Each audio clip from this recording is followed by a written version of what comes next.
This is Akashvani. In the program Spotlight, now we bring you a discussion on reduction in retail inflation. The participants are Shubhamoy Bhattacharjee, economic analyst, and Arjun J. Chaudhary, anchor. So in today's program, we will discuss about the September figures for inflation, which is at a low of 5.02%, and how industrial output for August has jumped to 10.3%. We'll try and understand what are the reasons behind both the metrics that have been published now. Shubhamoy, for the benefit of our listeners, how is it that inflation is at 5.02% for the month of September? What has given rise to it? And at the same time, we also have the industrial output at 10.3% for the month of August. Would you correlate both these metrics? Yeah, June. Let's first look at the inflation figures. Inflation, as you know, is a question of rising prices. So when we say 5.2, that means the inflation rate or the rate of growth of prices is rising at the rate of 5% and above in the latest reported figure, as reported by the National Statistical Office. Now, that means that prices are rising. But what it also means more significantly is that the price rise, which had accelerated in the earlier month, in June and July, has begun to come down. That is a very significant figure, and that is what makes people, policymakers, and everybody comfortable. It means that even though prices are rising, the rate of growth of price is going to be far less than what it was so far. So this is something that makes us comfortable. And that is also significant if you look at the numbers. The number for the previous month was 6.78, if I'm not mistaken. Now that figure has come down to less to 5% and just above 5%, meaning a decline of something like 1.2%.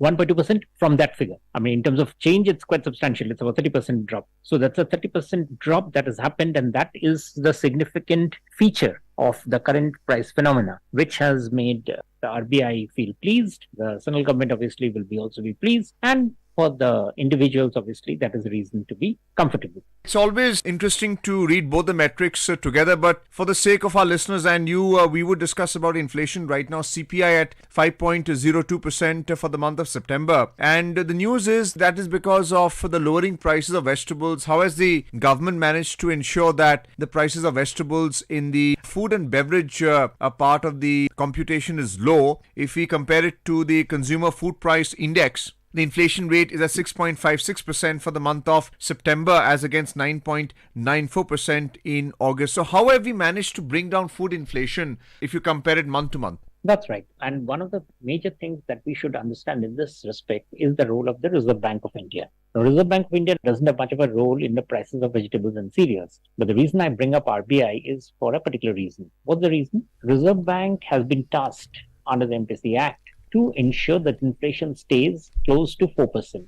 Not only that, RBI also has a responsibility to ensure that which direction, the trajectory of inflation should be made clear and should be made explicit to the public. Why is this important? Because it allows the public to plan their finances. Inflation going up or inflation coming down, both can lead to disturbances in family budget. And it does. What RBI has done is that over the last few years, and that's a very significant achievement of RBI, it has been able to map very clearly and very closely which way inflation will move, and not only that, also the targets at which inflation will become. That's a very, very major achievement, and I think that is for that RBI should be commended. Now, coming to the role of, as what you asked about what led reduction in the rate of price rise of vegetables and cereals. Well, one of the things that's happened is that there has obviously been adroit management of the supply. Tomatoes, for instance, when prices went up in between, and the government immediately moved in to reduce the prices of tomato by ensuring that it was released in large areas so that the price was tamped down. Similarly, the other items like onions or potatoes, the government tries a similar sort of a phenomenon. Some of that, also the fact that India is a very large producer of these products, also ensures that the seasonal fluctuations get evened out very smoothly, so that if one season the product isn't particularly good, by the next season, which comes very rapidly, the production cycle picks up, and that leads to evening out of the prices. Obviously, it helps if people do not store, that is, wholesalers and others do not store it for an aggravated period, and that is what it has shown, and which is why you have found a very impressive, as I said, it's almost close to 25 to 30% rate of drop in vegetable prices. That has happened because of the supply management by the government, and that has been the principal reason why the inflation has tamped down. So if you look at the supply issues here, how that's been resolved, vegetable inflation is now 3.39% in September from 26.14% in August, and along with vegetable prices coming down substantially, we also have cereals which have now eased to almost 11% from 12% in August. If you look at milk and products, that's at 6.89%. Spices, 23%, 5% for prepared meals, and 14.04% for oils and fats. So these are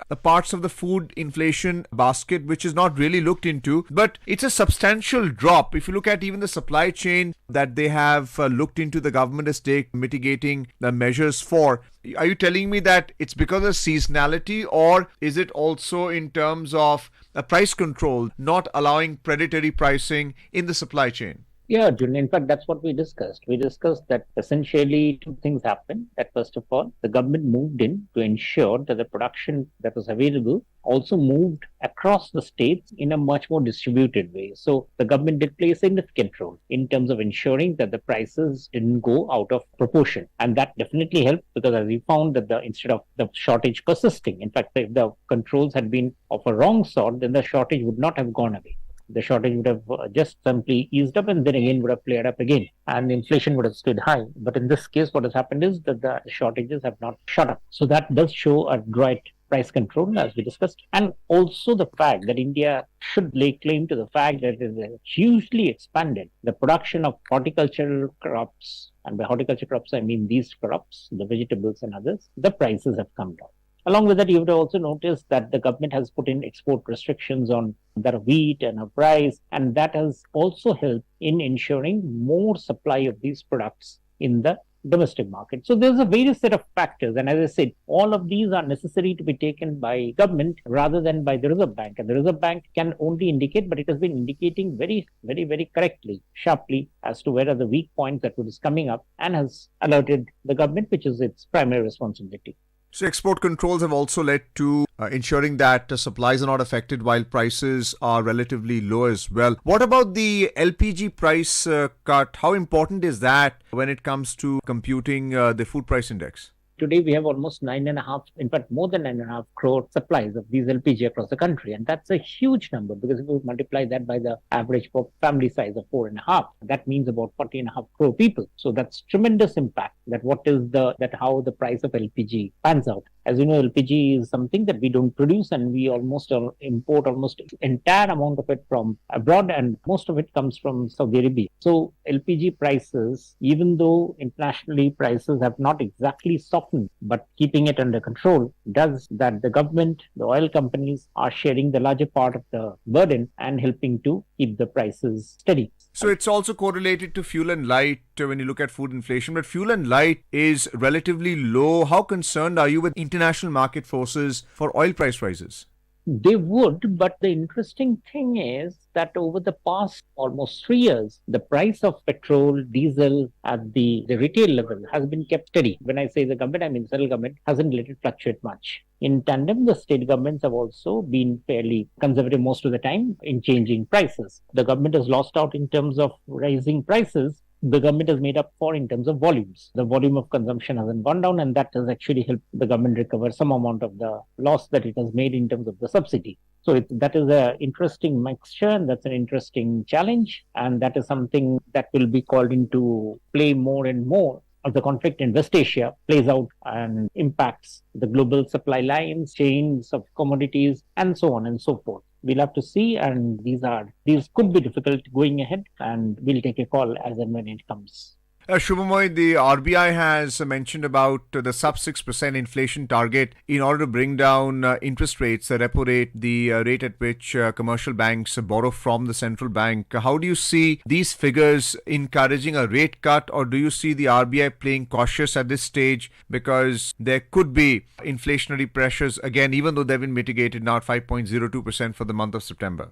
Rightly pointed out, the rate of price rise has come down. But RBI's target rate, as the governor, Mr. Shaktikant Das, has often said, is not around 4%, but 4%. They want to ensure the inflation steadies at 4. And as I said, RBI has acquired a very good reputation of being able to push the overall price regime to a disciplined position. That sort of a price regime also helps a lot because India is trying to attract a large amount of capital into the economy. When you're trying to do that, you don't want inflation to be running all over the place. So RBI is very clear that it wants a 4% rate.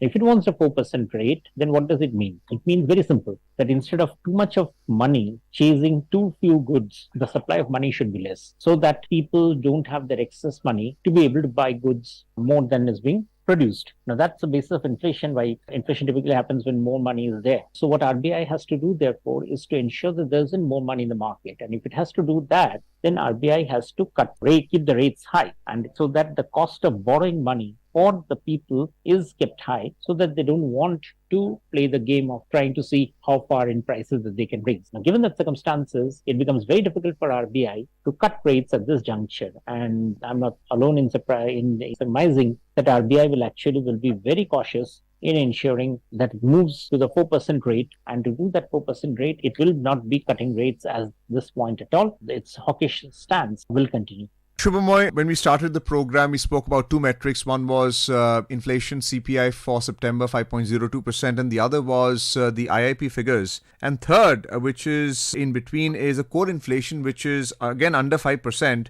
How would you relate core inflation and the IIP, the factory output, right now at 10.3% for the month of August in the context of development and also ensuring that supply side inflation is not affecting business as well?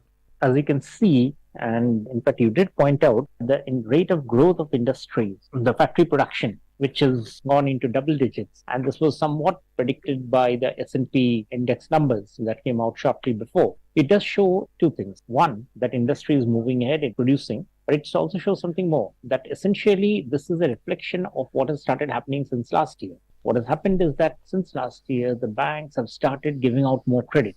That data is available. That data shows that correspondingly bank credit to industry has started going up very admirably. Now, when that happens, where's that money going? And obviously, when the bank lending for industries to expand production or to set up new facilities, and it has had a lead time of more than a year or so, that impact is now showing in terms of the rising production and expanded capacity coming into play. And why did industry do that at the time? Because it was sort of building up for the expected surge in demand for their goods. And those numbers are now showing up in the index of industrial production, where you see manufacturing, which had been very anemic for a long time, has started to pick up. So manufacturing activity in all places is picked up. Another indicator of that is electricity. Electricity has gone up even higher, something like 12%. What does it show? Because electricity is something which typically is essential for any production activity. And remember, this electricity rise is not a summer month rise. It's a post-rainy season rise. So even in this period, if electricity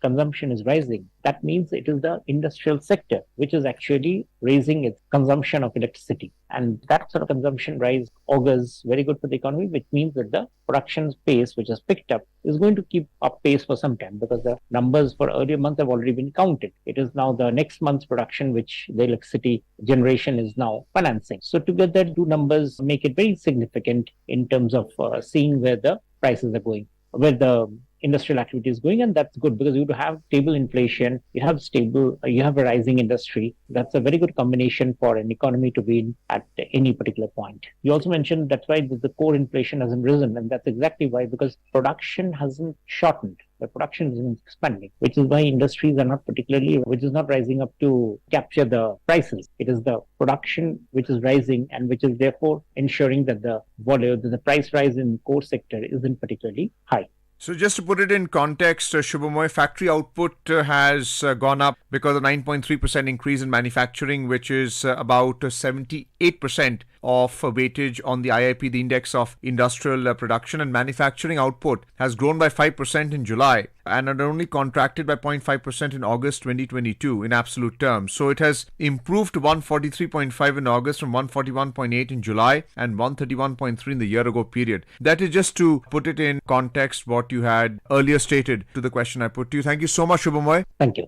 You were listening to a discussion on a reduction in retail inflation. The participants were Shubhamoy Bhattacharjee, economic analyst, and Arjun J. Chaudhary, anchor. This program was produced and presented by the News Services Division of Akashvani. You can listen to it on our mobile app News on AIR. This program is also available on our YouTube channel News on AIR Official.